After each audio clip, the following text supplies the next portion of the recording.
সদৌ অসম কোচ ৰাজবংশী নাগৰিক সন্মিলনী আৰু জনজাতি সুৰক্ষা পৰিষদ অসমৰ আহ্বানত যোৰহাট জিলাৰ উদ্যোগত তথা 6 জনগোষ্ঠীৰ সহযোগত যোৰহাটৰ মাজমজিয়াত আয়ুক্ত কাৰ্যালয়ৰ সন্মুখত এক বৃহৎ প্ৰতিবাদী কাৰ্যসূচী বাহিৰ কৰে।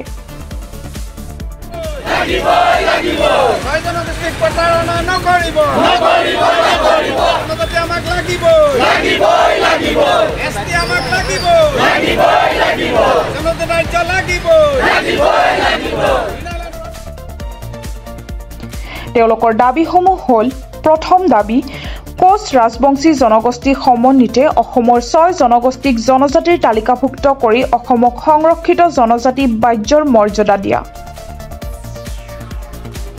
দ্বিতীয় অসমৰ কোচ ৰাজবংশী জনগোষ্ঠী সমন্বিতে 6 জনগোষ্ঠীক বিভাজিত কৰি জনজাতিৰ তালিকাভুক্ত কৰা পৰিকল্পনা বাতিল কৰা।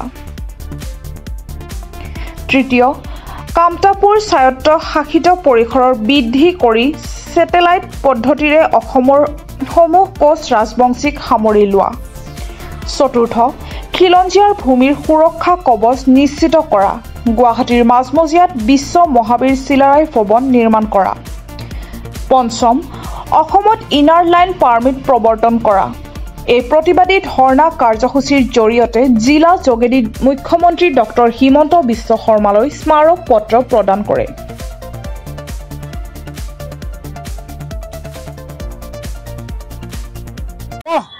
থলুৱা জনগোষ্ঠী সুৰক্ষিত কৰিবৰ কাৰণে অসমখন এখন জনজাতি ৰাজ্য মৰ্যাদা দিব লাগে।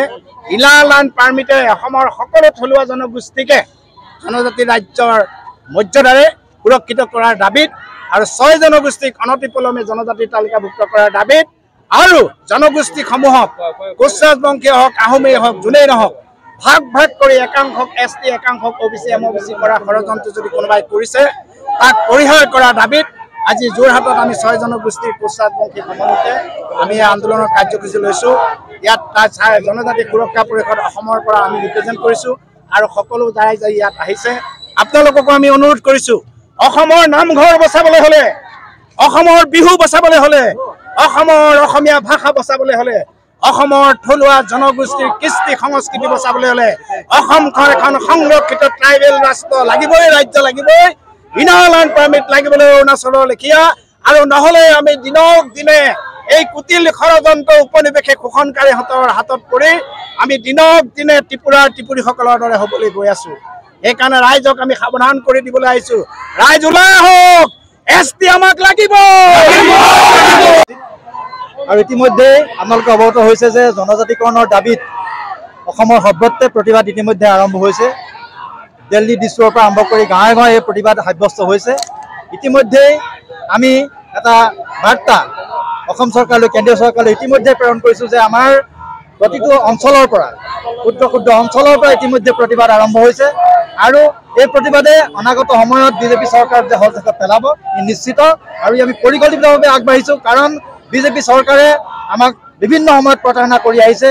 আমাক জনজাতিকৰণৰ মৰ্যাদা দিম বুলি আজিলৈকে দিয়া নাই, প্ৰতিবাৰে আমাক ললিপপ খুৱাই আছে। গতিকে এইবাৰ কিন্তু তেনেধৰণৰ প্ৰক্ৰিয়া নহ'ব। আমি ইতিমধ্যেই নিম্ন স্তৰৰ পৰা আমি গাঁৱৰ পৰা আমি গোটেই প্ৰতিবাদ সামৰি লৈছোঁ আৰু তেনেধৰণে আমি এই যি আমাৰ যি আন্দোলনৰ কাৰ্যসূচী আন্দোলনৰ আমি আগবঢ়াই লৈছোঁ। আমি জনজাতিকৰণৰ কাৰণে ইমান দিনে আন্দোলন কৰি আছিলোঁ।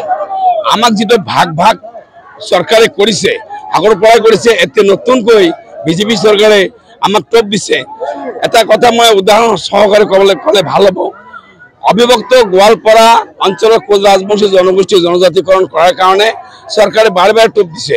এইটো 2020 চনৰ পৰা আৰম্ভ কৰি 21 চনৰ যিটো জেনেৰেল ইলেকশ্যন আছিলে, এছেম্বলি ইলেকশ্যন, তেতিয়া এইটো কৰিছে। কিন্তু সব মানে প্ৰতিশ্ৰুতি ফেনেকাৰ ফুট যেন হৈ থাকিল। মুঠতে চৰকাৰে যিটো কৰি আছে সম্পূৰ্ণৰূপে আমাক ইউজ কৰি আছে, আমাক কোচ ৰাজবংশী জনগোষ্ঠী ব্যৱহাৰ কৰি আছে। আমি বাৰে বাৰে প্ৰতাৰণাৰ বলি হৈছোঁ। এইবাৰ আমি তেওঁলোকৰ কথাত আমি পতিয়ন নাযাওঁ। আমাক ভাগ ভাগ কৰি আমাক নিশ্চয় কৰি দিয়াৰ এটা পৰিকল্পনা কৰিছে।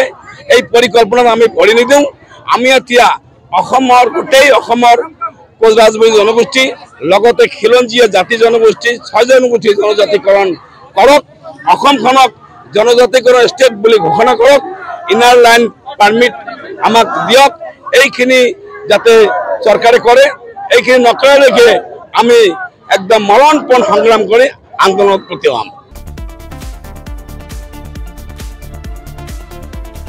যোৰহাটৰ পৰা বিকি নেওগৰ ৰিপৰ্ট প্ৰটোটাইম ডিজিটেল